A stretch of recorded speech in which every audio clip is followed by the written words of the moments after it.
Baik, Assalamualaikum warahmatullahi wabarakatuh. Baik, selamat siang Bapak Ibu sekalian. Terima kasih sebelumnya atas waktu dan kesempatannya. Perkenalkan saya Anita, selaku moderator untuk sesi kedua. Kebetulan saya mewakili tim penerbit The Publish di sini untuk memandu jalannya ke di sesi kedua ini yang nantinya akan dibawakan oleh narasumber kita yaitu Prof. Mitrayana. Sebelumnya mohon izin untuk saya perkenalkan terlebih dahulu narasumber kita. Beliau adalah Profesor Dr. Mitrayana, SSI, MSI. Beliau merupakan guru besar di Departemen Fisika, Fakultas Matematika dan Ilmu Pengetahuan Alam, Universitas Gadjah Mada. Beliau menempuh pendidikan S1 Fisika di UGM dan melanjutkan pendidikan S2 serta S3 di bidang fisika melalui UGM dan juga Radboud University di Netherlands.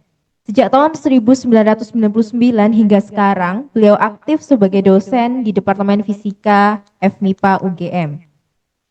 Dalam perjalanan akademiknya, Prof. Mitrayana pernah mengemban amanah diantaranya sebagai Sekretaris Prodi Fisika, Kepala Laboratorium Fisika, Ketua Jurusan, Ketua Departemen, serta saat ini menjadi Koordinator KBK Fisika Terapan.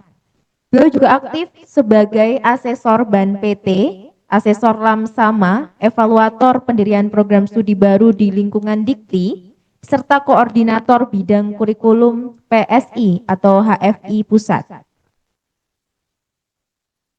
Bidang kepakaran beliau berfokus pada fisika terapan, kemudian spektroskopi fotoakustik laser, kemudian tomografi fotoakustik, pencitraan jaringan biologis, serta aplikasi laser dalam bidang kesehatan dan lingkungan. Dalam 3 tahun terakhir, beliau telah menghasilkan berbagai publikasi ilmiah di jurnal bereputasi, termasuk jurnal terindeks Scopus pada bidang fotoakustik imaging, pencitraan dental, jaringan periodontal, dan aplikasi spektroskopi fotoakustik. Dan Prof. Mitrayana, Bapak Ibu sekalian, ini juga merupakan penulis dan expert lecture dari penerbit The Publish, di mana beliau seringkali mengisi kegiatan-kegiatan yang diselenggarakan oleh penerbit The Publish, dan saat ini juga bekerja sama kebetulan dengan UST, dan juga dengan pengalaman panjang di dunia akademik, penelitian dan publikasi ilmiah, serta pengembangan keilmuan fisika terapan, kita patut berbangga dapat belajar langsung dari beliau pada kesempatan kali ini. Dan pada kesempatan kali ini, beliau akan menyampaikan materi terkait penyusunan bahan ajar, di mana juga banyak sekali beliau telah menerbitkan buku-buku tentunya, dan nanti harapannya beliau bisa berbagi pengalaman kepada Bapak Ibu sekalian terkait penyusunan bahan ajar. Dan langsung saja untuk waktu kami persilahkan kepada beliau Profesor Dr. Mitrayana, SSI, MSI. Silakan Prof. Mitrayana.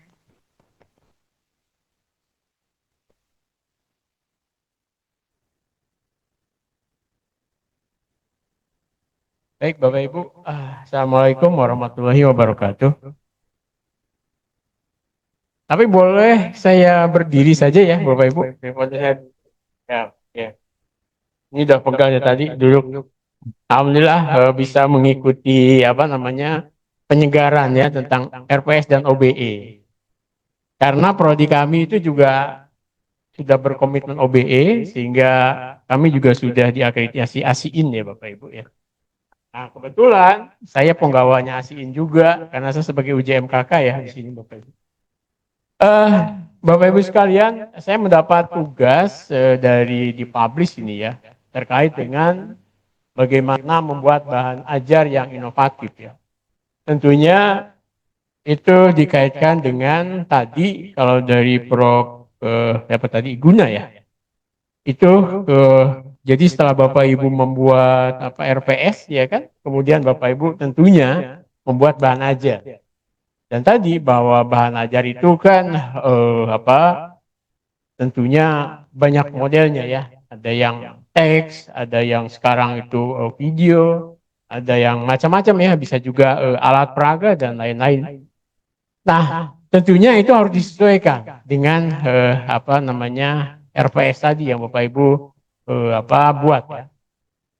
Bapak Ibu sekalian, iya kita ini saya tidak menggurui Bapak Ibu karena Bapak Ibu itu betul-betul di pedagogik ya. Nah saya malah sepertinya nggak pernah mendapat pedagogik Bapak Ibu ya. Ngajar betul-betul alami saja ya kan.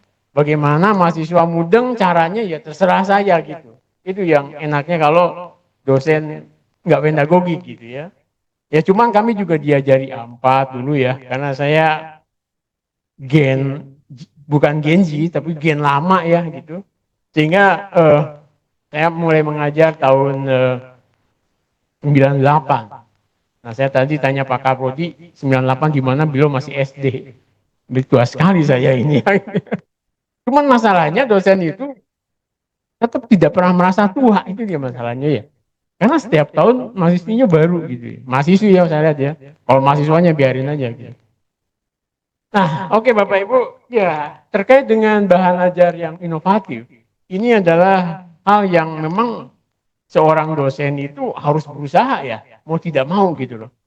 Baik kita mendapat pembelajaran waktu kuliah atau enggak, ya kita bagaimana agar mahasiswa ketika kuliah itu tidak, ya kita bisa apa namanya, perhatikan sekarang termasuk di UGM ya.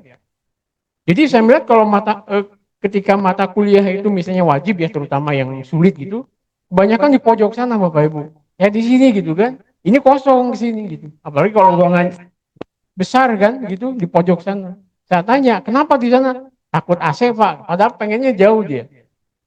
Atau datang kadang-kadang seperti itu ya. Ada yang selalu duduk di depan.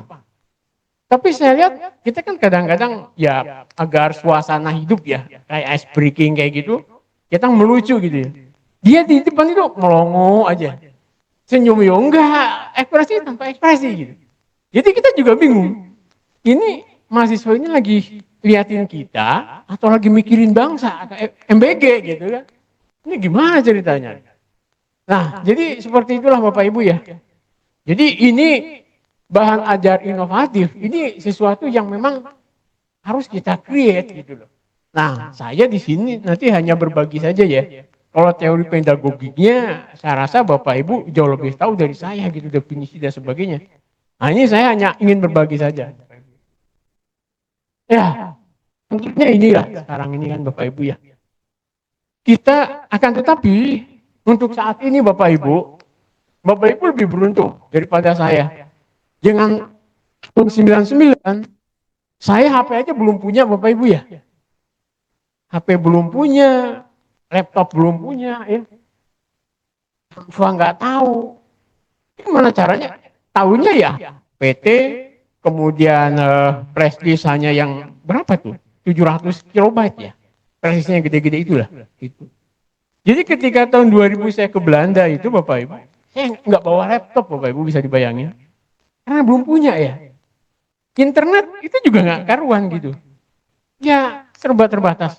Sehingga ketika saya ke perpus, saya senang fotokopi ya. Orang jadi kaget orang sana, loh ini anak tiap jam fotokopi gitu loh. Padahal kan di file internet banyak gitu. Lah saya kan kita belum tahu ya. Kita fotokopi aja sampai habis tuh kartunya ya. Berapa kartu habis ini. Padahal itu juga besoknya nggak dibawa Bapak Ibu karena keberatan ya. Gitu. Seperti itu. Nah ya ini salah satu media pembelajaran Bapak Ibu. Nah Bapak Ibu sekalian yang disebut dengan bahan ajar inovatif itu ya tentunya materi ajar yang memang itu bersesuaian dengan tadi ya CPMK atau sub CPMK yang kita buat dan itu memang bersesuaian dengan apa yang bisa memotivasi mahasiswa kita gitu loh.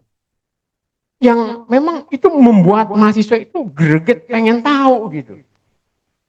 Kan gitu ya. Jangan sampai materi ajar kita itu membuat mahasiswa itu ini apa ya? Karena kita tahu Bapak Ibu, termasuk anak saya juga bingung. Ketika zaman saya dulu, saya paling bangga kalau fotokopi buku, walaupun nggak dibaca ya. Banyak gitu buku saya itu ya, fotokopian gitu. fisika dasar, kan saya fisika ya. Sampai buku Halliday Resnick itu yang halamannya 1800 itu saya fotokopi. Jadi kalau susah tidur saya baca itu udah langsung tidur. Itu kita fotokopi. Tapi anak saya itu sampai lulus S2 nggak ada bukunya sekarang. Alias bahwa memang apa model pembelajaran, kemudian habitnya anak sekarang itu beda dengan kita dulu. Maksudnya dengan saya dulu. Mungkin Bapak Ibu sih sudah anak-anak Gen Z juga gitu kan. Jadi sudah ada di e-book kan? Ada di e-book kah? Atau sekarang itu definisi itu juga dia bisa lihat di ChatGPT kah dan sebagainya ada gitu loh. Sehingga kadang-kadang dosen bingung ini. Mau nanya apa ya ke mahasiswa? Apalagi kalau open book Bapak Ibu. Sekarang contoh yang sering kejadian aja ketika kita membuat tes tertulis untuk mahasiswa S2, magister ya fisika. Itu kan tertulis dan itu online.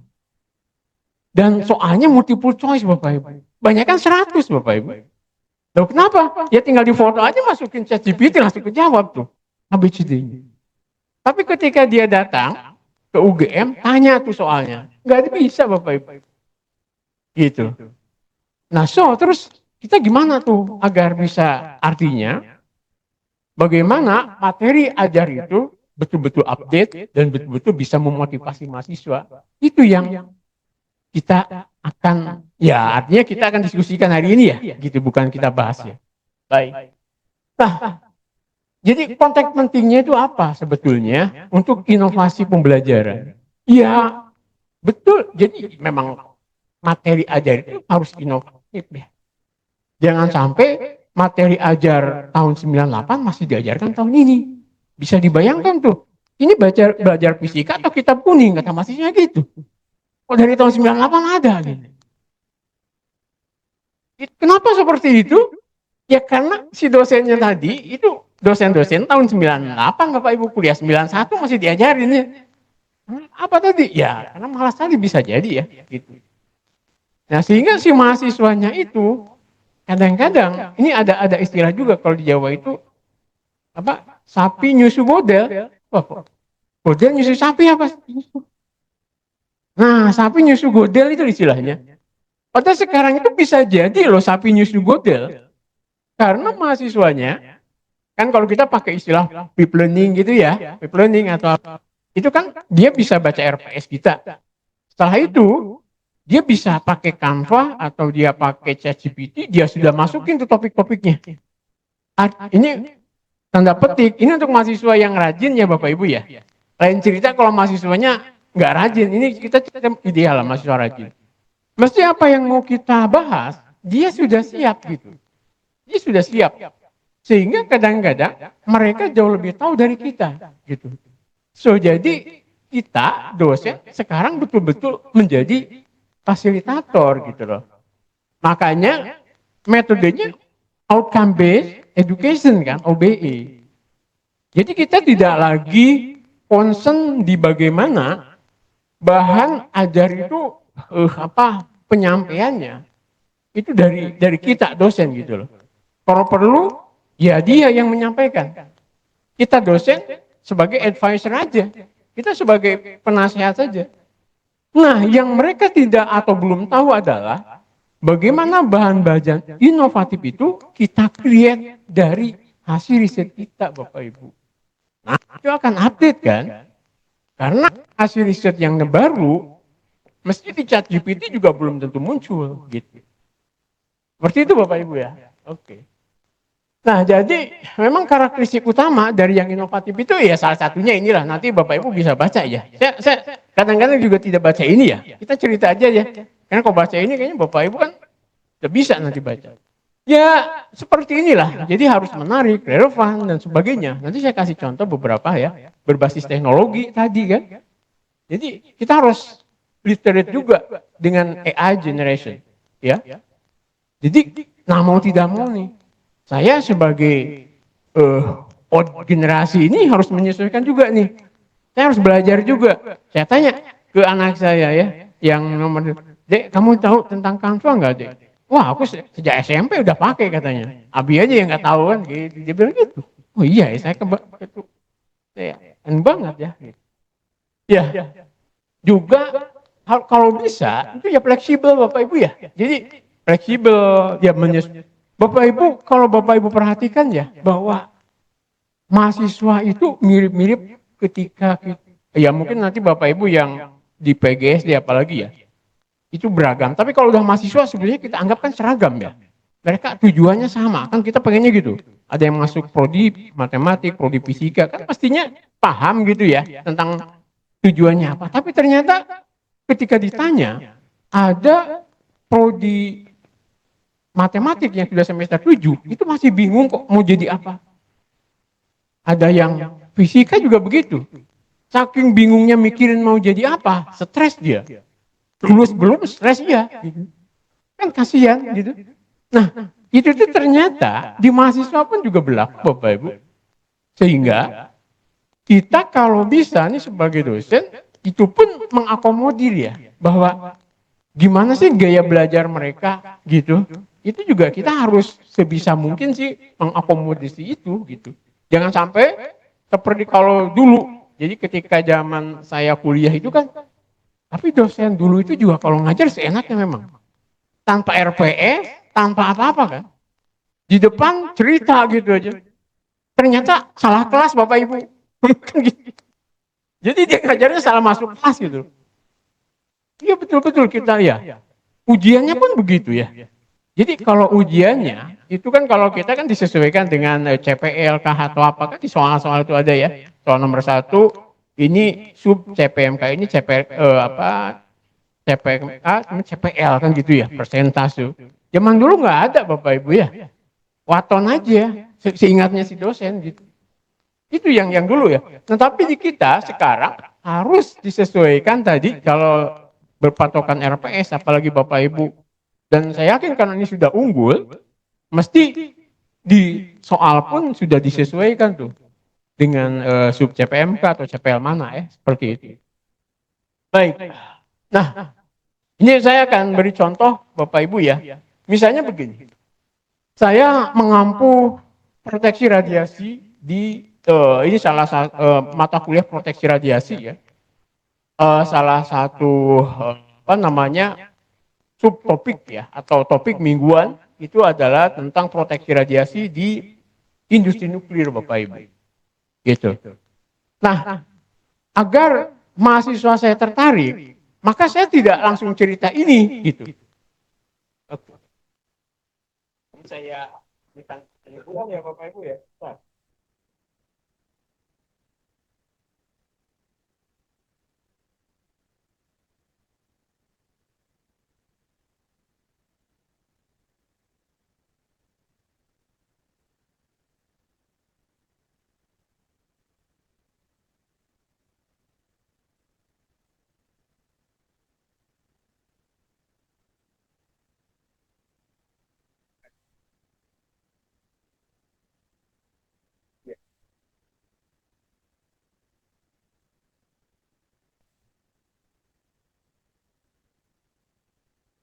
Oh ini saya stop tab dulu ya.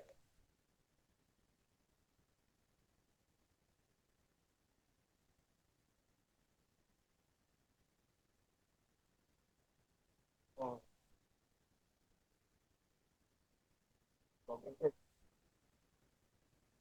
oh ya.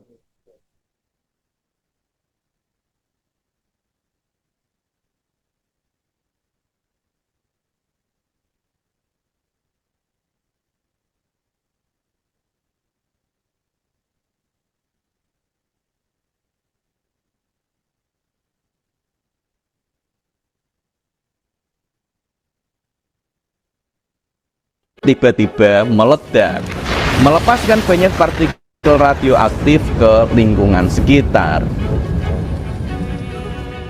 Para pekerja yang berada di reaktor saat terjadi ledakan langsung meninggal dunia, dan para pekerja lain yang di kemudian hari mencoba untuk menangani masalah ini juga meninggal dunia karena kuatnya radiasi dari zat radioaktif dari PLTN ini. Kemudian puluhan ribu orang di daerah Chernobyl pun juga meninggal secara perlahan akibat kanker yang dialami setelah terpapar pencemaran zat radioaktif. Bahkan tumbuhan dan hewan pun terkena dampak ini, mengakibatkan daerah Chernobyl menjadi kota mati yang tidak dapat ditinggali lagi. Nah, di video kali ini kita akan membedah bersama bagaimana sebenarnya bencana Chernobyl ini terjadi secara fisika. Oke, sedikit konteks dulu tentang energi nuklir dan juga jenis reaktor yang digunakan di Chernobyl. Energi nuklir adalah energi yang dihasilkan dari reaksi inti atom. Salah satu cara yang paling umum digunakan adalah dengan menembakkan partikel neutron ke inti atom uranium, sehingga inti atom ini akan terpecah dan sebagian masanya berubah menjadi energi dengan nilai yang besar. Atom yang pecah ini juga akan menghasilkan neutron lainnya yang dapat memicu reaksi pada atom yang lain, sehingga terjadi reaksi berantai sehingga menghasilkan jumlah energi yang besar. Jumlah energi yang dihasilkan dari reaksi nuklir ini dapat dihitung dengan formula Einstein yang terkenal E sama dengan mc². Nah, potensi energi dari reaksi nuklir ini memang sangatlah besar teman-teman, dan ini prosesnya sangat efektif. Uranium dengan bobot hanya sekitar 7 gram aja itu bisa menghasilkan energi yang setara seperti batu bara sebanyak 1 ton. Coba bayangin teman-teman, cuma 7 gram uranium sebanding dengan 1 ton batu bara energinya. Jadi ini benar-benar gede banget perbandingan efektivitas energinya. Nah, makanya potensi energi yang besar ini dapat dimanfaatkan dan dikontrol untuk menjadi sumber energi Ini kalau di pembangkit terus ini kan jadi tenaga kuliah nuklir. proteksi Ini radiasi sebenarnya ya Bapak Ibu. sudah dilakukan sejak sangat lama, sejak tahun 1950-an sampai sekarang udah ada sebanyak 4. Oke, itu hanya salah satu contoh aja ya Bapak Ibu, bahwa itu bisa melihat dengan memanfaatkan YouTube ya. Itu semacam ice breaking dulu ya, gitu, agar mahasiswa kita ya apa namanya terinspirasi dulu lah dengan apa namanya pembelajaran yang walaupun itu juga dari orang di YouTube, jadi boleh lah kita pakai kan. Jadi mulai tentang reaksi fisinya, kecelakaan di Chernobylnya dan sebagainya, itu lebih real gitu kan. Nah, oh ya, disclaimer-nya saya aktivis PLTN Bapak Ibu. Saya pendukung PLTN. Walaupun sampai sekarang belum terwujud-wujud ya. Nah, jadi sekarang saya sudah ngelokro, sudah enggak lagi gitu ya. Tapi sekarang ya harusnya tetap ada ya PLTN-nya. Oke. Nah, tentunya untuk keupdatean bahan ajar kita juga harus untuk membuat buku ajar. Gitu. Jadi selain tadi media pembelajarannya update-nya dengan di YouTube atau apa, buku ajarnya juga ada gitu loh. Untuk apa buku ajar ini ada? Buku ajar itu adalah satu bentuk ya apa ya? Bahwa kita expert di situ gitu ya. Kita untuk menunjukkan ke halayak, tidak hanya ke mahasiswa, bahwa kita expert di situ. Kita mengampu itu memang expert kita. Gitu. Nah, jasman expert kita itu salah satunya adalah kita mampu membuat buku ajar. Nah, buku ajar ini baru saja terbit dipublish. Baru saya juga. Saya dari dipublish. Jadi cepat Bapak Ibu. Nah, nanti saya ajarin Bapak Ibu. Sebetulnya tidak sulit membuat buku ajar ya, gitu. Apalagi sekarang zamannya AI ya. Itu saya bisa ngajarin. Tapi misalnya dengan tanya dipublish, boleh enggak? Kalau dengan generate AI, Bapak Ibu sehari bisa bikin buku 5 atau 6. Cuman tega nggak kita dengan itu ya? Ya, ini saya bangun ketika saya mengajar ini ceritanya. Saya udah kapok, tapi karena saya diminta lagi, 2 tahun saya bisa bikin buku ini ya. Proteksi radiasi. Gitu. dari mengampu mengajar gitu saya bikin ini, dan ini menjadi acuan nanti untuk semester ini kemarin ya. Baik. Nah, yang berikutnya contoh lain adalah saya mengampu mata kuliah akustika modern, Bapak Ibu, gitu. Jadi yang saya suka itu mata kuliah yang memang saya suka ya, gitu. Kalau mata kuliahnya itu mata kuliah wajib, biasanya terpaksa kita. Contoh lah, misalnya saya mengampu mata kuliah itu mekanika, Bapak Ibu. Mekanika 1 yang bandul apa gitu, itu sudah mengampu dari tahun 98. Sampai sekarang bukunya nggak terwujud-wujud. Kenapa? Karena itu mata kuliah wajib. Dimana saya nggak begitu suka. Tapi karena wajib, ya harus kita ampu gitu. Nah, itu sampai sekarang memang bukunya nggak selesai-selesai. Nah, contoh ini mata kuliah akustika modern, Bapak Ibu. Nah, saya ingin juga menampilkan ini ya. Sama. Tapi kalau saya ingin menampilkan bahwa salah satu tugas di akustika modern agar mahasiswa itu mau belajar real tentang speaker, saya minta dia membongkar speaker. Dan biar dia nanti ada, dia maksudnya pemasukan ya, lewat TikTok lah atau apa. Nah, dia harus upload di YouTube atau di TikTok. Sampai yang like-nya berapa terserah dia kan gitu ya. Oke, kita lihat Bapak Ibu.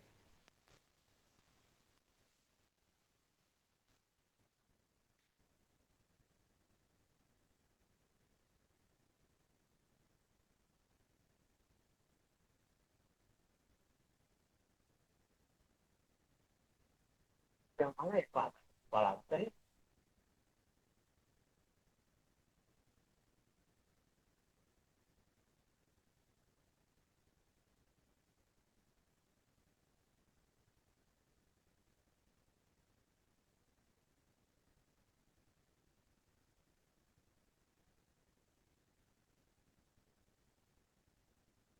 Ya, salam kebajikan dan salam sejahtera bagi kita semua. Halo teman-teman semua, perkenalkan saya Clara Melianti dengan NIM 24-53991-PA-22596, Program Studi Fisika Angkatan 2024 Universitas Gadjah Mada. Pada kesempatan kali ini, saya akan menunjukkan kepada teman-teman sekalian berbagai komponen penyusun dari mikrofon dan loudspeaker untuk pemenuhan tugas mata kuliah akustika modern. Di sini saya menggunakan mikrofon nirkabel dinamis yang penggunaannya dengan sambungan Bluetooth. Sedangkan untuk loudspeakernya, saya menggunakan loudspeaker dengan tipe tweeters yang kerucutnya itu sangat ringan karena umumnya terbuat dari sutra dan direkatkan langsung ke kumparan suara. Nah, sebelum kita membongkar dan melihat komponen penyusun dari kedua alat ini, coba teman-teman jawab pertanyaan ini dulu. Teman-teman tahu nggak sih apa itu mikrofon dan loudspeaker? Nah, jadi mikrofon adalah alat yang mengubah energi akustik berupa suara menjadi energi listrik berupa sinyal audio. Prinsip operasi dari mikrofon sendiri didasarkan pada transduksi, yaitu konversi satu bentuk energi ke bentuk energi lainnya. Mikrofon itu ada banyak jenisnya ya teman-teman. Ada mikrofon dinamis, kondenser, mikrofon pita, dan mikrofon karbon. Namun untuk mikrofon karbon sendiri itu sudah jarang digunakan untuk saat ini. Nah, sedangkan loudspeaker adalah transducer yang mengubah sinyal listrik frekuensi audio menjadi gelombang suara dengan frekuensi yang sama. Baik, sekarang mari kita lihat apa saja komponen penyusun dari kedua alat ini ya. Pertama, kita buka dulu untuk bagian kepala mikrofonnya. Oh iya, kepala mikrofon sendiri punya fungsi yang penting ya teman-teman, yaitu sebagai pelindung seluruh komponen mikrofon di bagian dalam serta tempat masuknya gelombang suara menuju membran. Nah, di sini kita bisa lihat ada membran tipis yang dimana membran ini akan bergetar saat terkena gelombang suara. Oke, Nah, itu membran hanya atau contoh aja ya Bapak diafragma Ibu. berfungsi menangkap gelombang suara dan bergetar mengikuti perubahan tekanan udara dari suara tersebut. Kemudian di sini ada lilitan atau spool. Stop share dulu yang ini ya.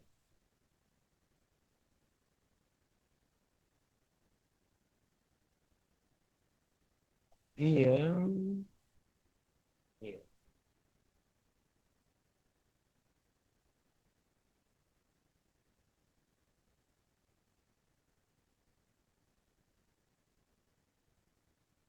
Oke, Bapak Ibu ya. Nah, itu salah satu contoh bagaimana tugas itu selain tahu tentang apa mikrofon atau loudspeaker. Jadi real mereka membuka loudspeaker, mereka membuka mikrofon daripada saya jelasin gitu kan. Biar real gitu. Dan itu jadi tugas dan dia harus upload di TikTok atau YouTube. Mudah-mudahan ada yang share and like kan, dia dapat duit juga gitu loh. Jadi kalau toh kepaksanya dia jadi tekno itu kan bisa juga gitu. Itu yang saya harapkan. Jadi ada entrepreneurnya juga gitu. Bagaimana mereka belajar untuk ngomong ya seperti itu. Nah, tapi sekali lagi untuk menunjukkan ekspertis kita sebagai dosen di akustika modern, saya juga harus buka punya tuh. Contoh misalnya buku ajarnya. Ada satu pengukuran frekuensi bunyi misalnya. Itu buku saya entah keberapa ya. Gitu. Yang kedua, enggak, ini maksudnya tergolong buku referensi Bapak Ibu. Kalau buku ajar tadi kan masuk ke PAK pendidikan ya. Kalau yang buku referensi ini masuk ke PAK penelitian atau PAK apa namanya prestasi ya. Yang nilainya itu bisa 40 kalau sekarang. Referensi sama monograf ya. Gitu. Ini yang mendasari apa namanya ekspertis kita di bidang itu Bapak. Nah, jadi intinya saya sampaikan Bapak Ibu bahwa ketika kita memang concern untuk memberikan apa namanya bahan ajar yang inovatif, mestinya bahan ajar itu adalah ekspertis kita gitu. Dan itu adalah hasil dari riset-riset kita gitu. Atau bisa juga sih riset orang lain, tapi kita harus menyusun sebagai sedemikian rupa sehingga itu logis dan sebagainya ya gitu. Nah, salah satu indikator bahwa bahan ajar atau materi ajar kita itu sudah inovatif dan itu apa namanya sesuai standar ya, tentunya ada kesesuaian dengan kurikulum ya gitu. Tadi dengan RPS tadi. Nah, nanti kita bisa membedakan tuh antara buku ajar kan dengan kalau bahan ajar tadi kan macam-macam ya. Bahan ajar itu bisa teks, buku atau bisa juga sumber lain ya, misalnya video tadi atau bisa juga alat peraga dan sebagainya. Tapi kalau dikaitkan dengan apa standarnya, ya kita harus mengikuti RPS yang ada ya kan gitu. Entah apa sumbernya, tapi kita harus sesuai dengan CPL yang kita mau bangun atau dengan CPMK atau tadi ada apa instruksional khusus ya gitu. Baik. Nah, yang jelas yang kedua harus ada kejelasan isinya juga, ya kan? Artinya isinya itu memang mudah dipahami ya oleh mahasiswa. Jangan sampai kita membuat bahan ajar yang itu membuat dia bingung atau kita ingin mahasiswanya bingung, malah kasihan juga ya. Nah, kualitas konten akurat terpercaya relevan tadi dengan iptek lah kalau kita sebut ya gitu. Nah, sebenarnya disesuaikan dengan bidang Bapak Ibu sekalian. Oke. Nah, standar media ajar tentunya juga ada ya Bapak Ibu bisa jadi menggunakan media atau sumber yang interaktif. Sekarang sudah banyak juga saya juga sering menguji teman-teman S3 pendidikan di UNY ya. Banyak tuh media pembelajaran yang mereka buat ya yang sudah berinteraktif ya. Artinya ada ya bisa komunikasi lah ya antara yang diajar dengan nanti si pengajarnya ya. Itu. Kemudian juga tadi bahan ajar itu harus mudah diakses tentunya dan kalau bisa free gitu. Kemudian juga ya kepatuhan terhadap inklusivitas. Jadi semua harus bisa mengakses itu dengan baik ya. Gitu. Oh, agak lama. Nah, oke, ini kita kembali ke sini tadi. Oke, ini standar kualitas ya tentu ya. Bahwa pengujian efektivitas bahan ajar dan umpan balik itu harus ya. Jadi kalau kita menganggap bahwa bahan ajar kita itu sudah oke atau itu sudah harus diuji dulu tuh. Jadi ada validasinya. Nah, yang memvalidasi siapa? Ya tentunya ada tim ya, Bapak Ibu kan, gitu. Bapak Ibu juga kan ketika membuat RPS dan sebagainya harus divalidasi tuh. Nah, validatornya itu ya tim lah, gitu ada tim. Tentunya juga harus kita memuat ada standar ya perbaikan berkelanjutan ketika dikoreksi dan seterusnya. Baik. Nah, jadi relevansinya bagaimana gitu? Ya jelas bahwa bahan ajar yang inovatif itu ya harus menghubungkan antara materi ajar dengan konteks kekinian gitu. Jadi kalau saya ini mengampu tentang proteksi radiasi, maka di situ ada si radiasi yang saya ampu itu harus direlatifkan juga dengan kekinian misalnya di rumah sakit. Sekarang kan sudah banyak tuh Bapak Ibu kaitannya dengan pengobatan dengan menggunakan zat radioaktif.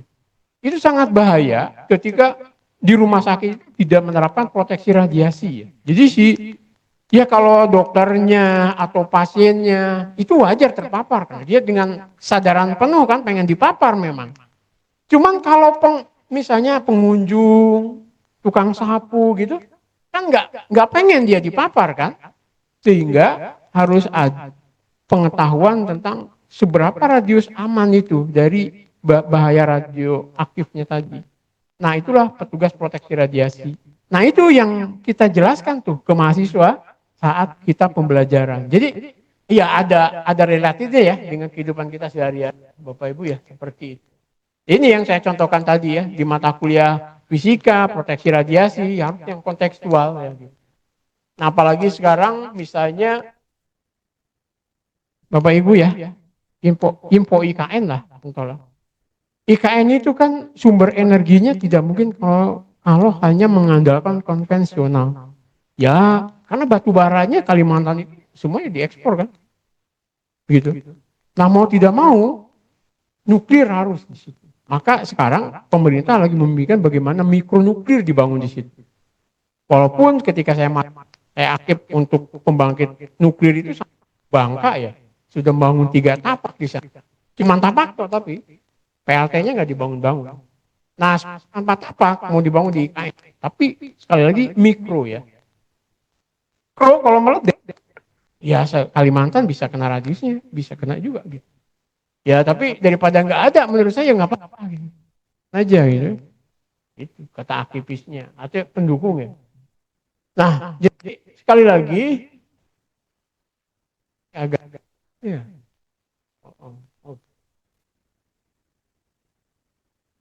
Oke. Ya.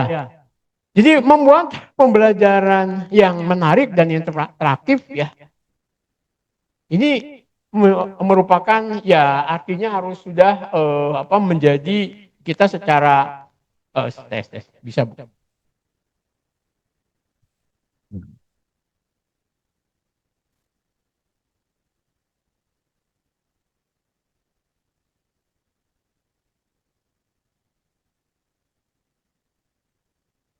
tes. Oke, Bapak Ibu ya, saya teruskan ya. Nah, jadi maknanya memang bahan ajar inovatif ini mendorong ya konsepnya itu akan lebih pengennya diharapkan mahasiswa itu lebih dalam ya mempelajari sesuatu itu tidak hanya sekedar misalnya definisi ya gitu. Kemudian juga kita ingin hot ya high order thinking gitu kan untuk dia bisa berpikir lebih kontekstual lebih dalam. Kemudian juga nanti peran refleksi dari mahasiswa juga kita ajak. Intinya bahwa kita menggunakan kurikulum OBE dan modelnya adalah student center learning. Gitu ya, Bapak Ibu ya. Atau pembelajaran berpusat pada mahasiswa. Ya, contohnya misalnya, ya saya beberapa kali ya riset di doktor di UNY bahwa dengan pembelajaran belajar inovatif ya berbasis multimedia itu katanya gitu informasinya bisa meningkatkan keaktifan mahasiswa ya 40% itu dibandingkan dengan yang konvensional ya. Nah, ya strategi misalnya strategi penyusunannya ya tentunya pertama itu yang harus dilihat itu adalah menganalisa kebutuhan mahasiswa kita. Ya disesuaikan tadi ya dengan karakter mereka pembelajarannya juga RPS yang kita bebankan ya ke kita gitu. Sehingga betul-betul kita membuat bahan ajar itu sesuai dengan tujuan pembelajaran atau sub CPMK. Kemudian yang kedua strateginya ya kita merancang bahan ajar itu secara sistematis, logis ya seperti itu. Jadi tidak kadang-kadang dulu kalau kita ya saya tidak menyalahkan senior ya. Mereka mengampu seingatnya dia gitu kan. Ingat dia kalau mau ngajar A ya A, besoknya mungkin C dulu, D dulu, habis itu balik lagi gitu. Nah, kalau bisa sekarang ini memang harus dirumuskan secara sistematis dan logis ya. Kemudian metode pembelajarannya yang inovatif. Oke, kemudian ada strategi ketiganya ya menyusun kontennya ya Bapak Ibu. Kita juga harus mulai bagaimana kita literate dengan ya AI ya gitu ya. Karena ini memudahkan kita nih untuk menyusun itu ya. Kemudian yang keempat ya tadi ya bahan ajar inovatif ini menguji bahan ajarnya kita ya gitu. Apa udah betul gitu ya. Nah, yang kelima ini agak lambat ini ya. Jadi respon saya ke sini agak lambat mungkin karena jauh ya. Dari plus ini berarti. Ya. Nah, kadang-kadang memang tantangannya itu waktu ya. Dosen itu kan kita mengajar tidak hanya satu mata kuliah kan Bapak Ibu. Kadang-kadang 5, 6 gitu. Terus kalau kita mau benar-benar di satu mata kuliah, terus mata kuliah lain gimana gitu. Waktu kadang-kadang gitu. Tapi ya gimana lagi. Tapi dengan kita ada teknologi AI sebetulnya ini sangat membantu kita ya. Gitu. Baik. Kemudian, nah inilah udah rangkumannya. Oke, saya masih banyak filenya. Ini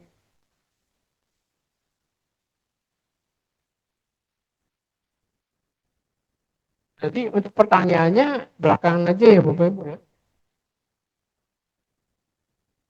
Oke. Nah, sekarang strateginya bagaimana nih?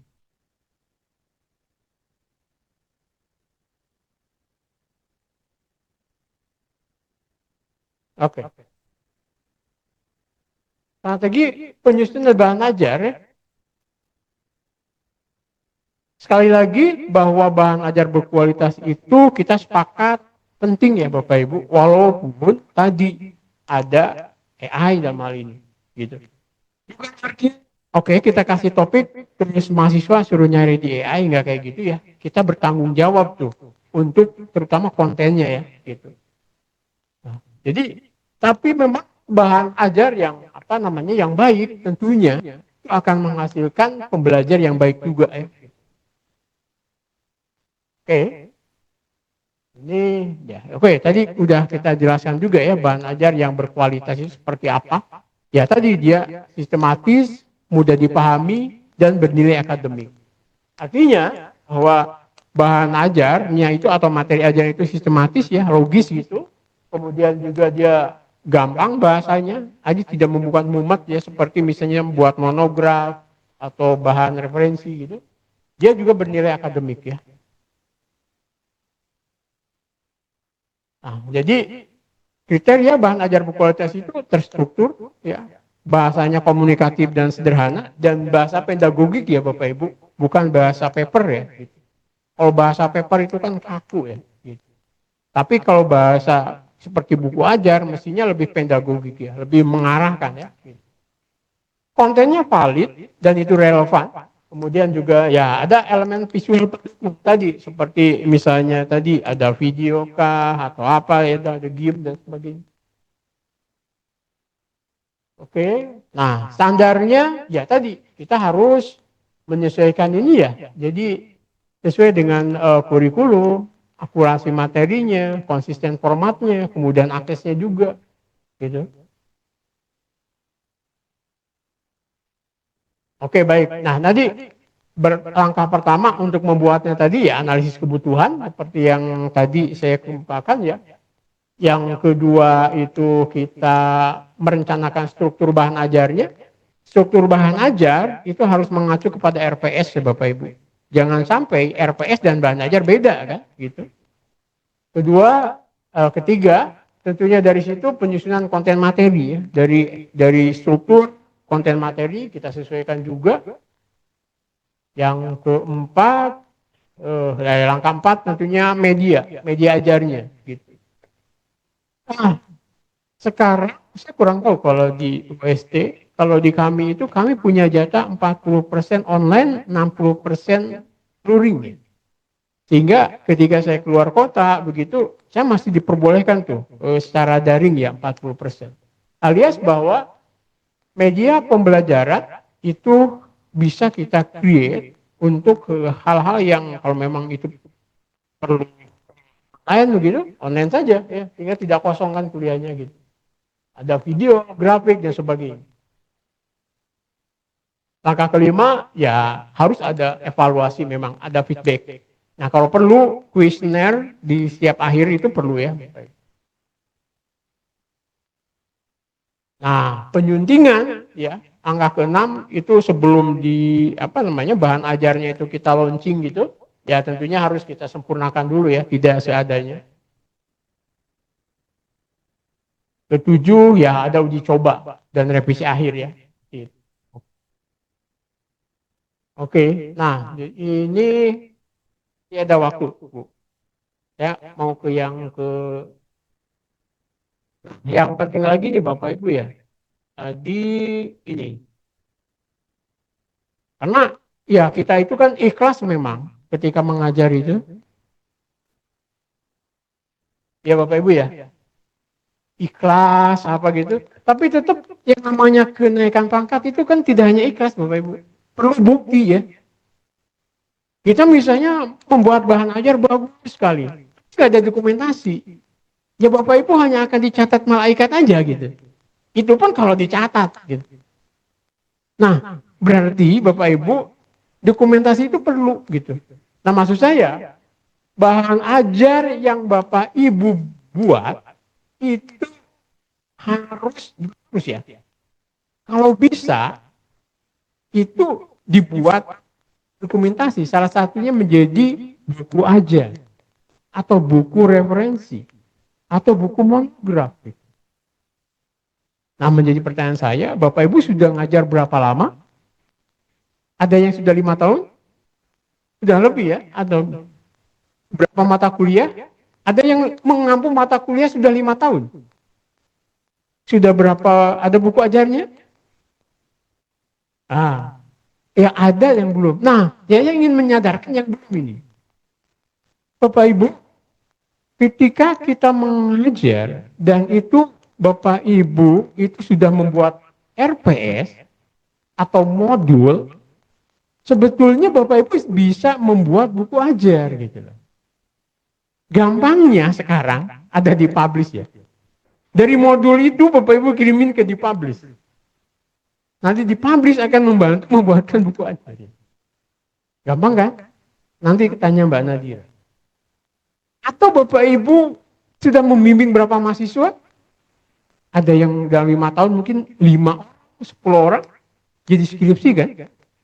Skripsi Bapak Ibu itu bisa dibuat menjadi monograf. Apakah Bapak Ibu sendiri? Tidak. Skripsinya mahasiswa itu bisa dikirim ke dipublish. Nanti dipublish yang memparafrase. Bapak Ibu tinggal nunggu aja. Itu kalau mau. Tapi kalau cepat, ya sendiri dibikin. Contoh misalnya yang proteksi radiasi tadi, saya hanya membutuhkan waktu 2 minggu ya, saya ke dipublish. Itu sudah ada respon Bapak Ibu. Ya setelah itu sih kaitannya dengan dipublish dengan keuangannya MIPA ya. Kalau mau cepat lagi bayar sendiri. Tapi kan kita udah mikir, sudah macam-macam bayar sendiri pula. Iya sih pahalanya diborong. Cuman kalau institusi bisa bayarin kenapa tidak kan gitu ya. Nah maka biasanya karena di MIPA itu ada hibah untuk penulisan buku, biasanya lewat proposal Bapak Ibu seperti itu. Nah saya sekarang itu juga sedang satu buku monograf saya, itu dari skripsi saya punya meluluskan maksudnya mungkin lebih dari 300 orang Bapak Ibu. Nah, dari 300 orang itu, baru satu yang mau saya monografkan. Berarti kalau mau, saya bisa punya 300 buku. Ya saya kirimin aja ke beli satu-satu kan. Gitu. 300 buku Bapak Ibu. Bapak Ibu sudah publikasi kan? Bapak Ibu sudah publikasi, sekarang ada mungkin lektor atau lektor kepala kan? Sudah berapa publikasi Bapak Ibu? Mungkin lebih dari 5 atau 10. Itu kalau Bapak Ibu mau naik pangkat, itu kan hanya dipakai kan 6 bulan setelah TMT-nya Bapak Ibu keluar. Lainnya udah nggak kepake kan?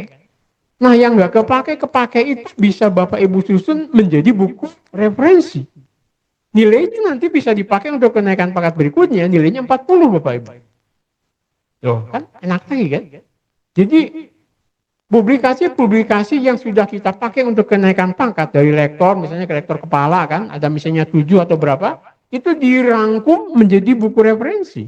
Nilainya akan jadi kembali 40 Bapak Ibu. Kemudian masing-masing publikasinya itu, itu bisa dibikin jadi buku monograf. Tinggal kita tambah gitu loh. Tambah. Jadi kalau dari 7 publikasi dirangkum jadi buku referensi, masing-masing publikasinya jadi 7 buku monograf. Sudah berapa tuh? Buku ajar tadi Ibu mengatakan 5 ya, tambah 5 tambah saja. Berapa buku nih? 5 tambah 7 jadi 10 ya. Jadi banyak kan gitu Bapak Ibu. Bisa dibayangkan tuh. Nah, kesadaran ini saya juga baru sadar ternyata selama ini saya juga tidur gitu. Jadi menikmati mengajar gitu. Tapi kita tidak mendokumentasikan ya apa hasil kita. Oh sorry kita ya baru kita. Ya artinya bahwa buku itu pentingnya di situ Bapak Ibu. Tidak hanya sebagai dokumentasi, tapi itu adalah pengejawantahan kita, rekognisi kita gitu loh, ya. Profesional kita. Ya kan? Nah, kelengkapan bahan ajar. Nah, ini sih boleh Bapak Ibu lihat ya. Bahwa sebetulnya kalau buku itu Bapak Ibu bikin dulu jadi kirim ke dipublish. Mereka akan lihat kekurangannya. Gak bisa Bapak Ibu baca dulu sampai sempurna ya. Gak akan sempurna Bapak Ibu. Pasti dikomenin sama dipublish. Mending kirim aja ke dia. Nanti akan dikomenin sama mereka. Gitu. Jadi jadiin dulu aja.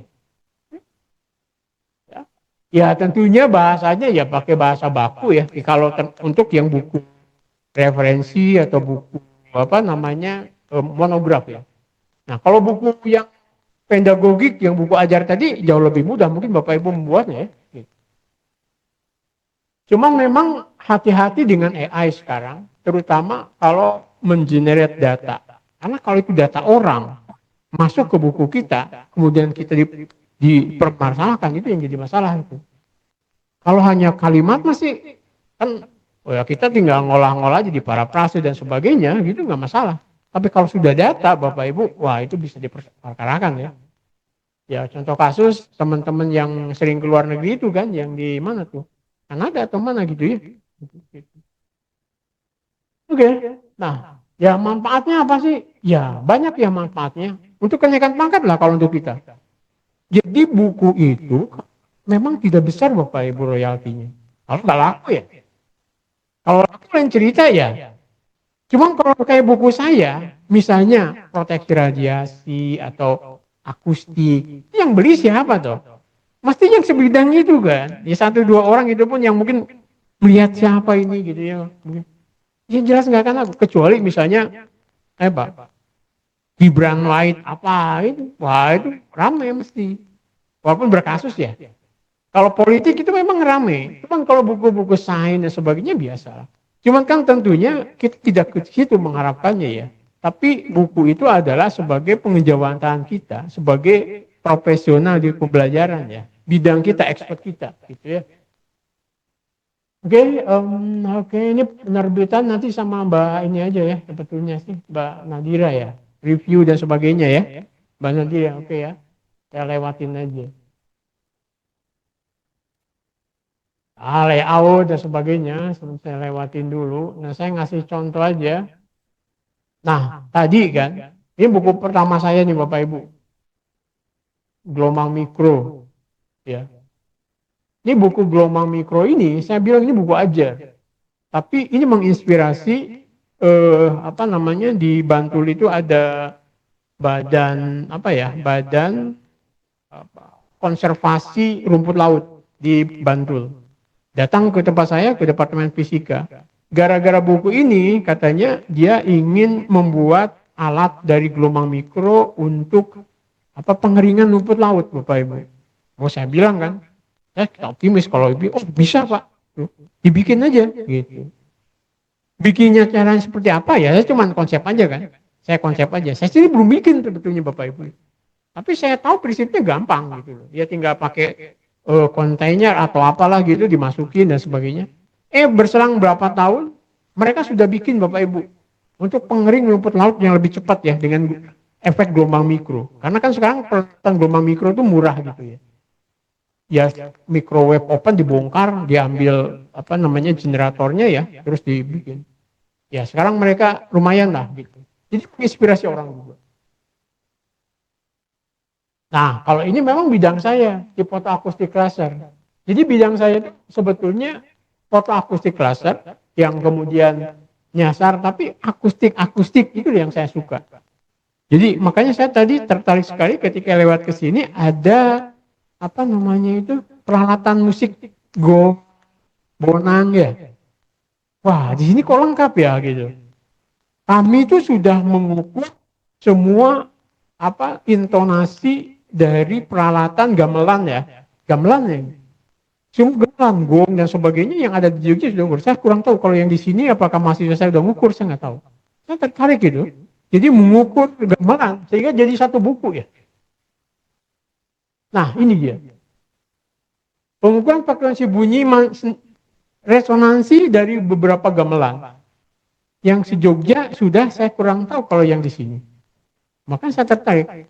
Saya nggak bisa namanya intonasinya seperti gamelan gitu, tapi saya mengukur frekuensinya karena frekuensi diri dari suatu apa namanya alat musik tradisional itu khas ya. Di antara Jawa, Sunda, Bali itu beda. Dan pembedanya itu kalau secara fisika karena bahan ya, jadi ada row-nya bahan juga geometri. Nah kita hanya itu aja. Nah jadi ini jadi satu buku Bapak Ibu ya. Gitu. Nah ini yang proteksi radiasi tadi ya. Nah terapi intensitas, saya punya mahasiswa yang sukanya nonton bola, termasuk saya. Jadi sekarang ini saya juga masih bingung Bapak Ibu, kenapa? Karena kurang tidur ya, karena saya nonton bola. Jadi jam tidur saya gak ngaco, jam 1 bisa jadi jam 3 udah bangun, kan nonton bola. Nah si mahasiswa saya itu gila bola. Jadi satu misalnya laga Indonesia 1 ya gitu, laga 1, itu dia bisa sampai lulus skripsi itu gara-gara mengukur kebisingan pada Liga 1 seluruh Indonesia gitu. Nah jadilah satu buku ya, mata kuliah akustika modern untuk itu. Ya, ya kalau ini sih karena saya di bidang aplikasi spektroskopi, dia kedokteran dan sebagainya.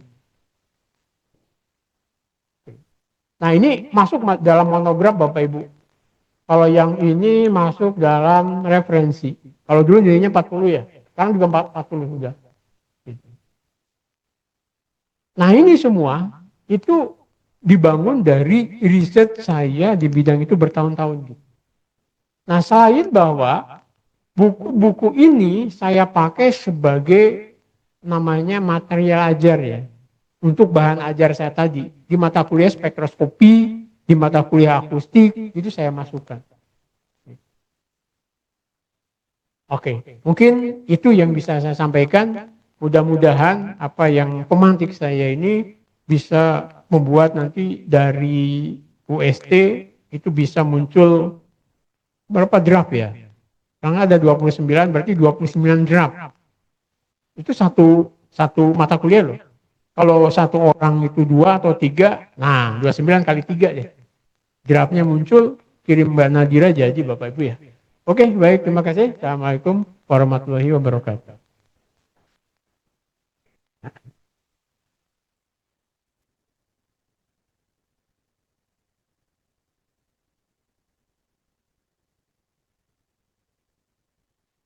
Baik, terima kasih kami sampaikan kepada Prof. Mitrayana atas pemaparan materinya. Jadi tadi kalau diringkas ya yang sudah disampaikan oleh Prof. Mitrayana, Bapak Ibu, bahan ajar yang berkualitas itu memang harus memenuhi standar utama agar efektif dalam mendukung proses pembelajaran. Nah, standar tersebut itu meliputi kesesuaian dengan kurikulum, akurasi materi, kemudian juga ada konsistensi format, serta kemudahan akses bagi dosen dan mahasiswa.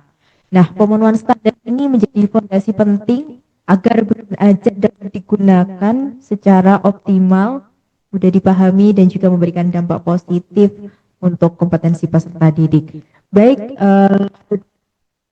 untuk selanjutnya kami buka untuk sesi tanya jawab. Silakan di sini yang ingin bertanya kami persilahkan. Silakan Ibu.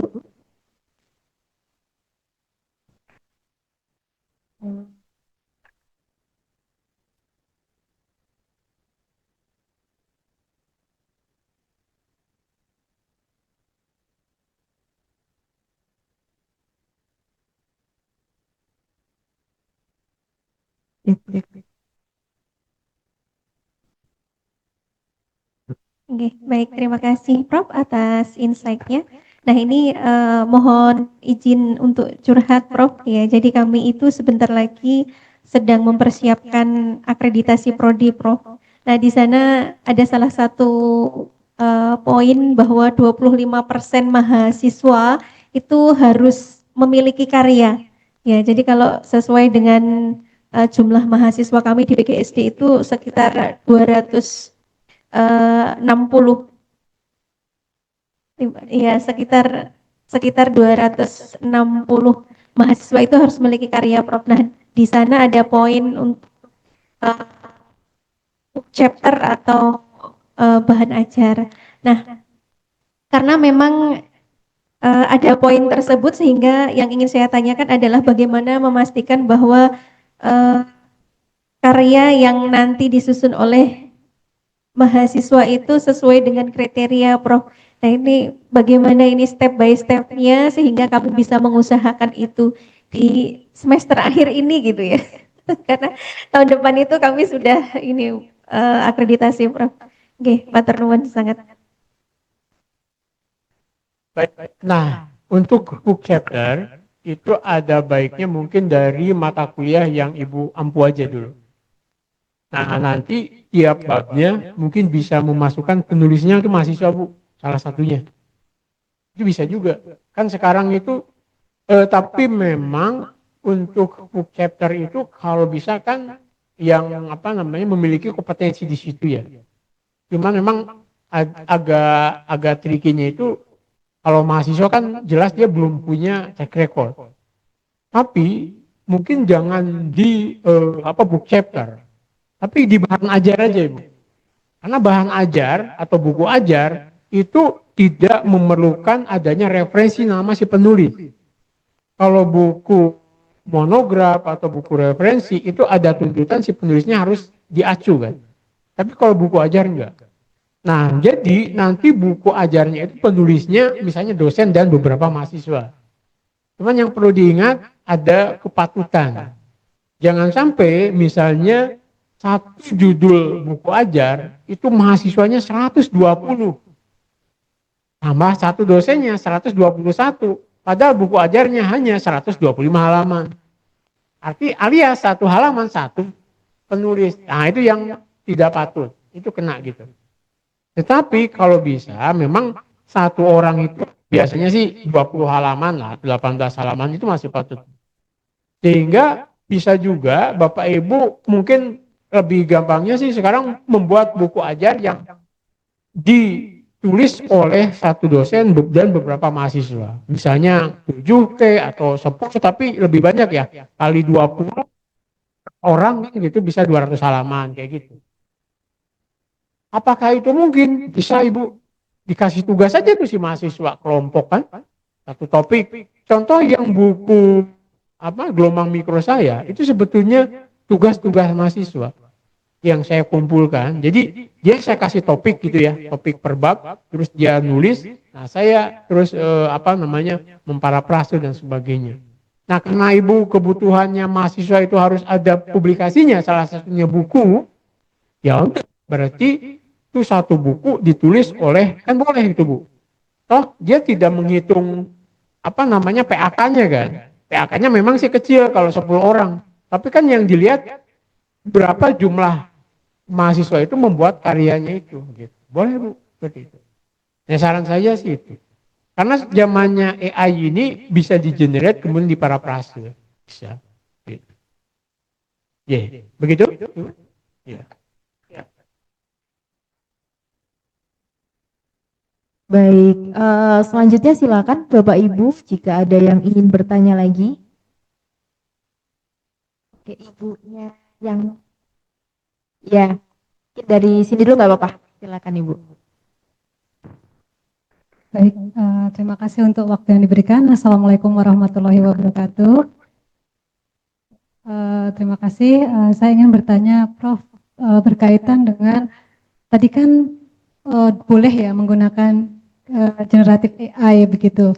Nah itu ada tidak sih batasan etisnya untuk seorang penulis itu menulis menggunakan generatif AI dan juga bagaimana juga supaya mahasiswa juga tertarik kadang dan itu sudah menyusun buku sedemikian rupa materinya dan lain-lain, tapi generasi sekarang Gen Z itu terutama itu kan mereka sangat sulit sekali untuk mau dikit-dikit HP. Nah, bagaimana sih caranya supaya buku yang kita susun itu tidak hanya secara kualitasnya bagus, tapi anak-anak itu mau membuka, mau membaca itu tanpa harus diperintah oleh dosennya begitu. Ya.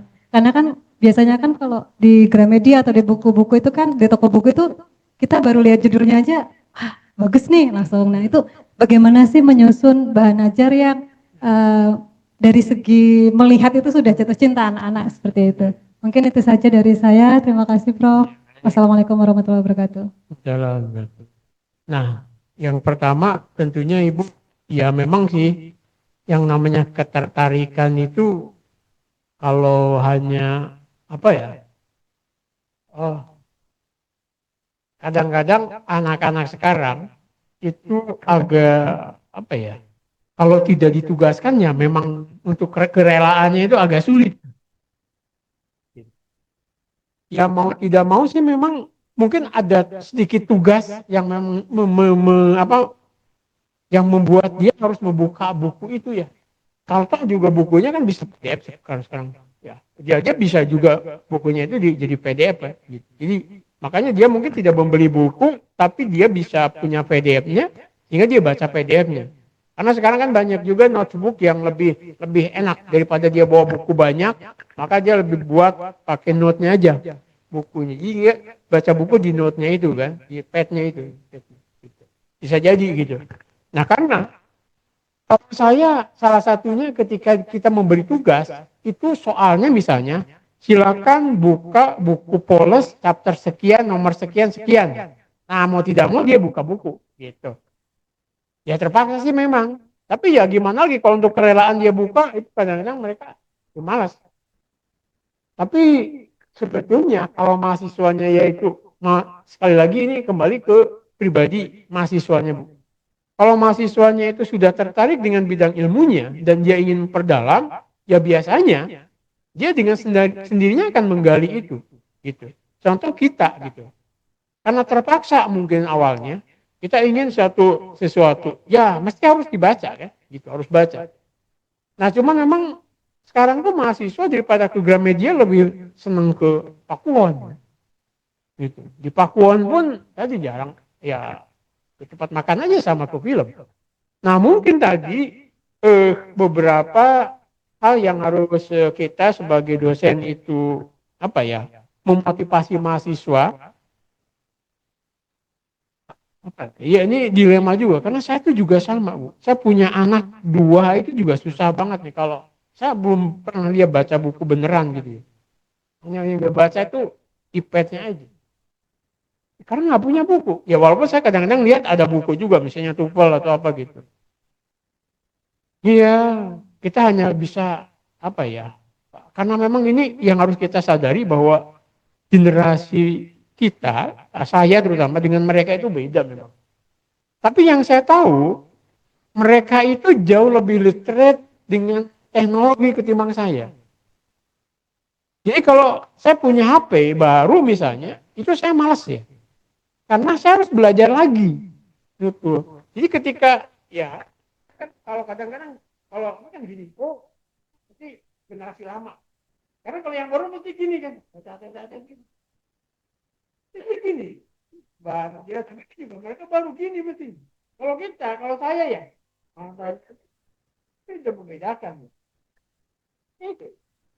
Ya memang ya kita sebagai dosen itu kadang-kadang harus menyesuaikan ya Bapak Ibu ya. Dan tidak putus-putusnya untuk tadi bagus kalau misalnya kita ajak mereka dalam satu proyek membuat buku misalnya. Itu satu bagus betulnya. Jadi mereka ditugaskan, kita kasih tahu tentunya keuntungannya dan sebagainya. Ketika dia membuat buku, buatlah satu tim, kemudian mereka nanti akan terpaksa juga akan baca dan sebagainya kan. Itu apa? Mungkin ya, Bu, mungkin tidak bisa menyelesaikan juga. Apa Bu ya? Oh ya, batasan etis. Nah, kalau kita baca batasan etis untuk menggunakan AI itu kita jangan sekali-sekali copy paste dari generate AI. Kalau bisa, karena AI itu bukan penulis gitu.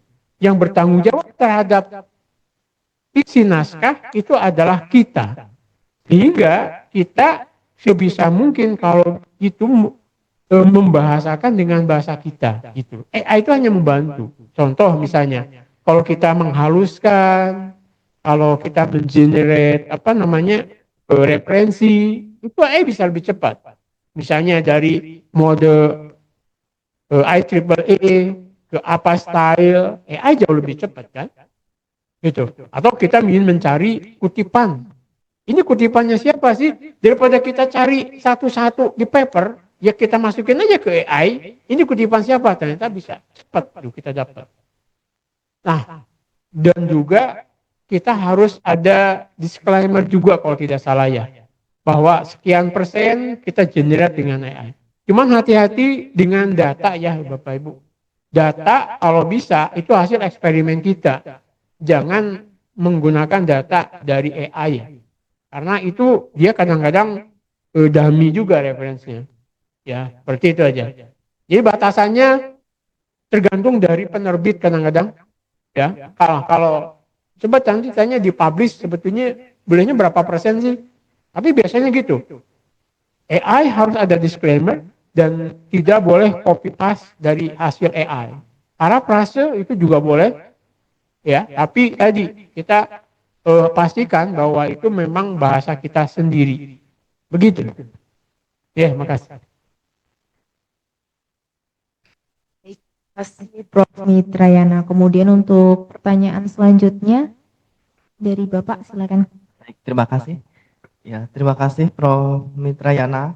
Materi yang sangat luar biasa nggih. Sehingga dari adanya materi ini dari Prof. Mitrayana dan juga dari The Publish ini menggugah kami ya untuk akan membuat buku ajar ataupun bahan ajar. Karena sebenarnya dari kami pun ini yang sulit itu awalnya adalah memulainya, Prof. Mungkin kalau kami sudah memulai itu sudah bisa berjalan, tapi karena ingin memulainya itu yang belum bisa terwujud itu yang agak berat bagi kami yang untuk menulis suatu bahan ajar.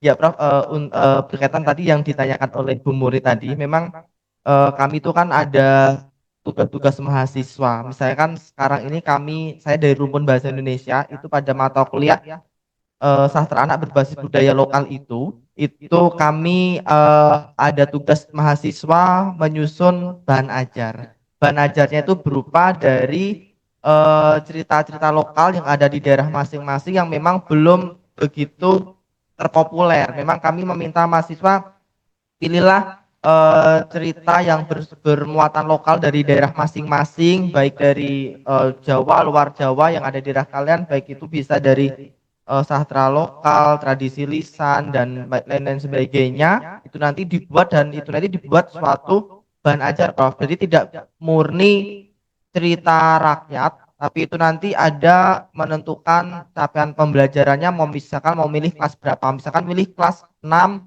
atau kelas 3 semester 2, capaian pembelajaran misalkan nanti bahasa Indonesia yang menulis kembali cerita lisan yang dibaca atau yang didengarnya, misalkan seperti itu, Prof. Kemudian mahasiswa itu kan menentukan tujuannya, tujuan pembelajaran, alur tujuan pembelajaran, kemudian ada materinya, misalnya karena menulis kembali cerita yang didengar atau yang disimaknya, misalkan berarti kan ada kajian teori menulis dan sebagainya, kemudian barulah dibuat cerita yang dibuat itu, kemudian ada soal evaluasinya.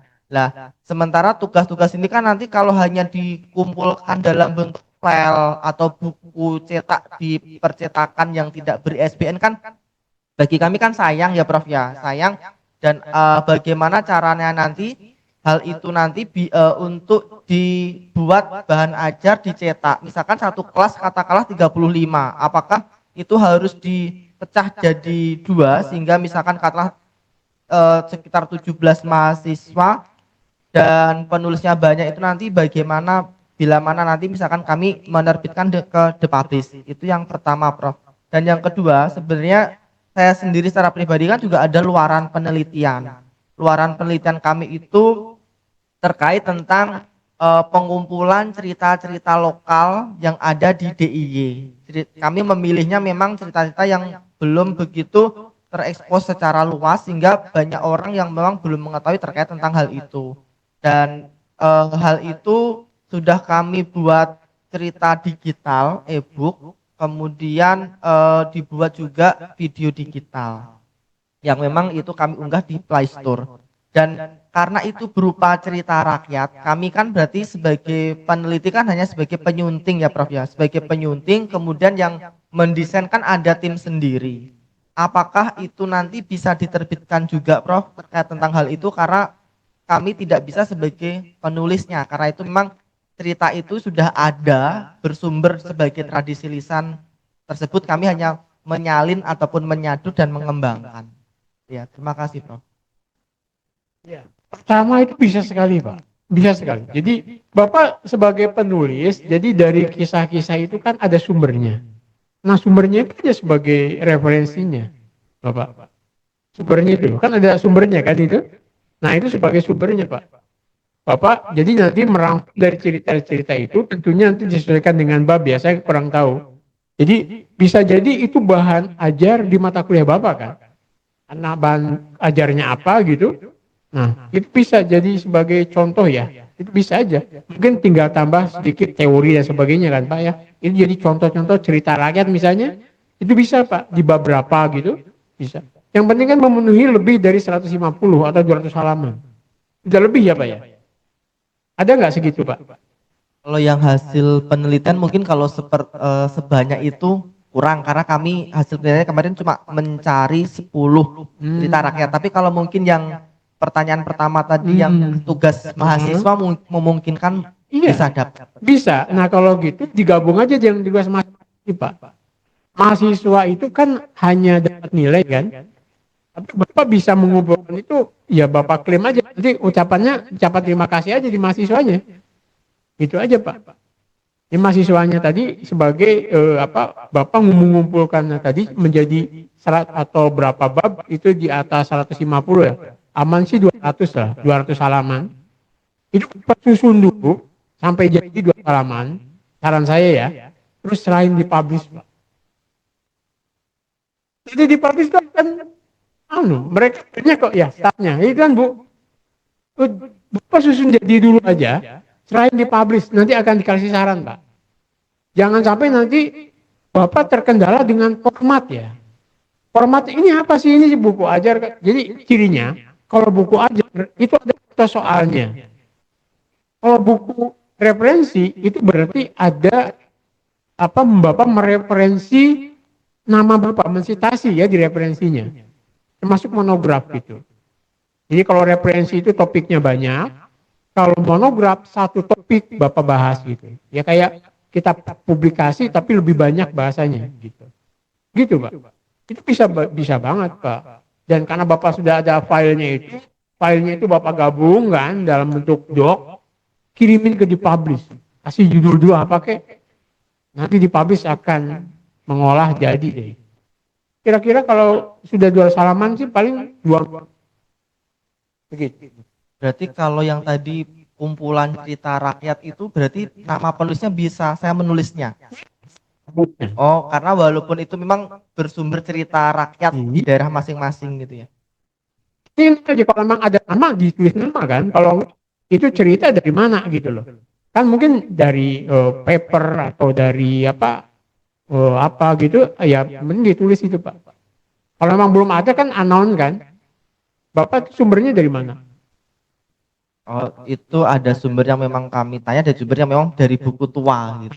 Bukannya kan bisa jadi referensi Pak. Referensi ya. Iya, itu bisa gitu. Bapak. Bapak sebagai penulisnya buku-buku tua itu kan sebagai acuannya Pak gitu. Pak. Jadi Oh, gitu. Oh, gitu, baik. Dan maksudnya yang hasil penelitian itu kami memang dari buku tua itu kami langsung ambil gitu loh, Prof. ya nggak apa-apa. Nggak apa-apa ya? Bapak, nanti Bapak tuliskan aja bukunya apa gitu. Oke, baik.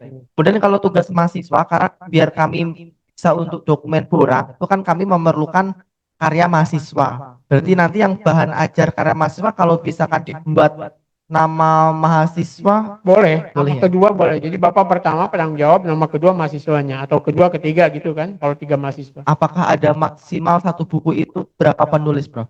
Minimal satu penulis itu kepatutannya lebih dari 20 halaman. Contoh misalnya kalau 10 penulis cuman misalnya berapa ya? 100 halaman itu nggak patut. Satu orang 10 kan. 10 halaman. Itu biasanya nggak patut. Kalau bisa itu satu penulis itu lebih dari 20 halaman. Satu buku boleh berapa maksimal berapa penulis? Oh, terserah. Kalau bisa sih tadi kalau satu buku itu 200 halaman itu ya mungkin 10 orang udah banyak. Oh, oke. Itu. Gitu. Ya nanti di publish akan menjelaskan itu Pak. Baik, terima Patutannya. kasih. Ya. Terima kasih. Ya.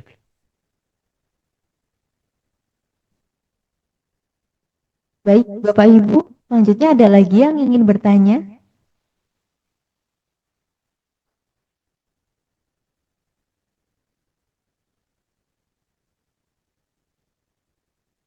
Silakan Bapak Ibu, masih ada waktu.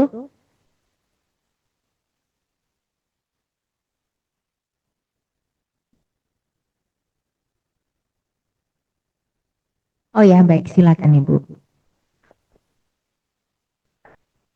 Baik, terima kasih atas kesempatannya.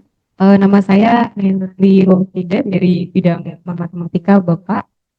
Saya dari tadi apa namanya? Ada pertanyaan, Bapak. Mohon maaf, ini mungkin pertanyaan versi saya ya, Pak. Tadi disampaikan ada buku ajar, ada buku referensi. Nah, kami masih bingung terkait dengan istilah itu, bedanya apa? Karena selama ini kami ada buku hasil dari penelitian kami yang kami integrasikan di dalam mata kuliah, yaitu pemecahan masalah matematika SD. Nah, itu bukunya terkait dengan analisis masalah pada pembelajaran matematika. Walaupun babnya itu tidak mencakup semua materi yang ada pada mata kuliah itu, tetapi hanya 3 atau 4 materi, jadi 4 bab yang mencakup setengah dari materi yang ada di mata kuliah. Itu termasuk pada buku bahan ajar atau buku referensi Pak, dan itu sudah dipublikasikan juga. Tapi ya seperti itu Pak, paling hanya buat kami saja begitu, jadi belum sampai dikomersilkan begitu Bapak. Baik, begini Bu, bedanya buku ajar, buku referensi, dan monograf. Buku ajar itu biasanya ada contoh soal, ada latihan soal di setiap babnya, dan tidak memerlukan di daftar pustakanya itu mengacu ke karya kita. Itu buku ajar. Kalau buku referensi itu salah satu kewajibannya adalah mencantumkan nama kita di daftar pustakanya. Jadi ada karya kita yang diacu di buku itu. Nah, biasanya buku referensi itu babnya itu macam-macam tapi dalam satu bidang. Misalnya ibu matematika kan, bidangnya matematika. Bab satu itu tentang apa? Aljabar linear. Bab dua tentang analisa apa-apa gitu. Jadi topiknya beda-beda, tapi satu bidang. Nah, kalau monograf itu di daftar pustaka ada mengatur referensi kita dan satu buku topik bahasa. Contoh misalnya, saya kan bidang fisika dan saya spektroskopi. Tapi ketika saya membahas dalam buku itu tentang spektroskopi untuk penyakit dalam, itu kan berarti topiknya penyakit dalam. Maka itu adalah buku monograf. Tapi kalau buku saya di situ ada misalnya penyakit dalam, lingkungan, tapi semuanya menggunakan foto akustik. Ini namanya referensi. Gitu. Tapi jangan lupa ketika penilaian pengangkatan yang dinilai oleh si asesor JAD-nya itu adalah ada nggak nama kita di referensinya. Kalau nggak ada, ini buku ajar gitu. Iya. Jadi yang dicari tidak apakah topiknya kan dia juga nggak ngerti. Kalau dia ada misalnya ini, oh ini ada nggak? Kalau nggak ada, buku ajar dianggap. Begitu. Bisa dipahami ya, Ibu? Bisa Bapak. Untuk nama kita yang di referensinya itu apakah harus dari buku juga atau dari publikasi atau hasil riset begitu Bapak? Atau jurnal misalnya? Kalau bisa publikasi, riset, iya, jurnal, iya. Bisa ya.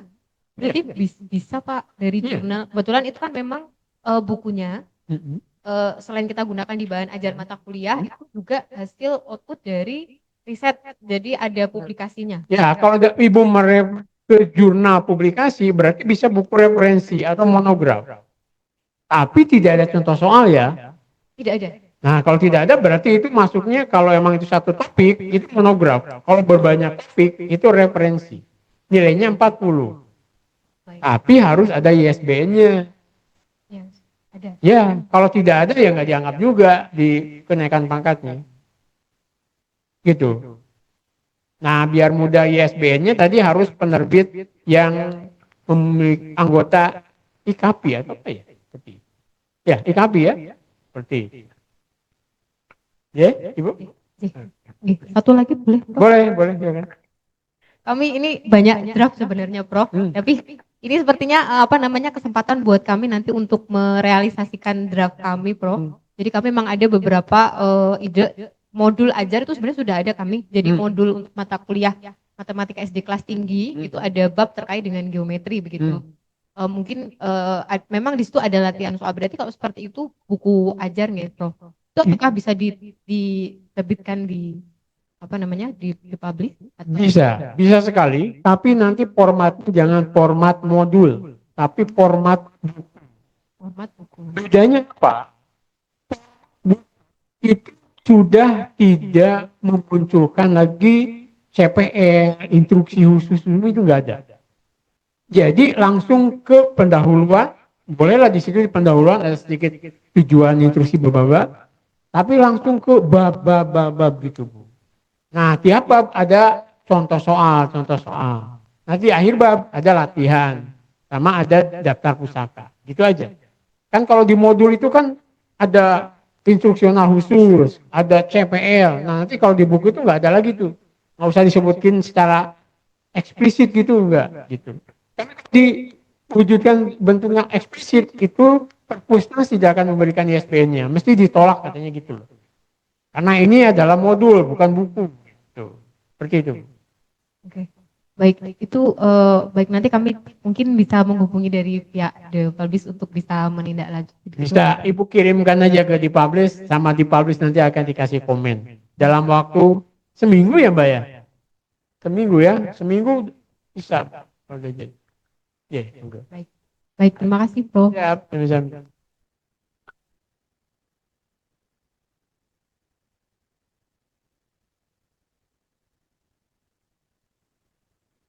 Baik, terima kasih Prof. Mitrayana. Baik Bapak Ibu, ada lagi mungkin yang ingin ditanyakan?